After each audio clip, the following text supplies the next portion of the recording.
company that's out there in industrial automation, and quite frankly, any type of business process that we're working with, is asking, how do I make that transition? How do I jump?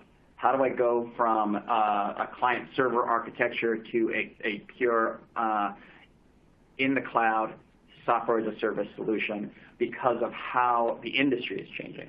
So I think it's important to recognize that anytime you're working with something new, you're entering a place where you are either picking from kind of a stable technology that's proven or one of these disruptive technologies. And understanding that's where we are is really where ZÆTHER is trying to shift our approach, shift our strategy, shift our thinking on how we advise our customers and our partners.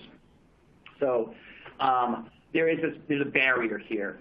There's a barrier between how I go from a legacy technology stack to a more modern technology stack that has really sprung out of the sort of the proven track record of what we've been able to do and the expectations that have been set as COVID and the pandemic have really sped up. They've sped up digital adoption and digital expectation and how our systems are built. There's a continuum here of if I'm going with there's pros and cons and trade-offs depending on what you pick. Obviously, if you're going with a stable offering, it's built. It's crossed the chasm if you're into that Christensen technology model. However, there's trade-offs with cost. It feels expensive. They tend to be complex. They get built in monoliths. You hear that a lot.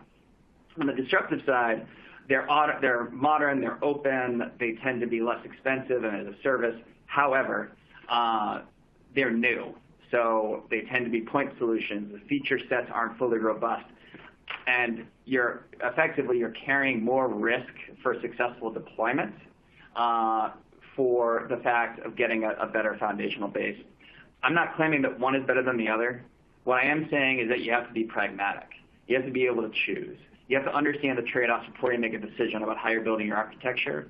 And then once you make that decision, organize yourselves around what you need to do in that space.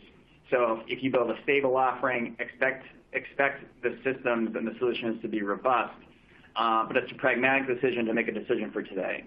If you're going with something disruptive, you have to expect that you need to learn, that you're probably going to fail, you're going to discover things that you need, and you'll need to partner with that vendor so that you're giving them the feedback they need to make their products better. Really important point.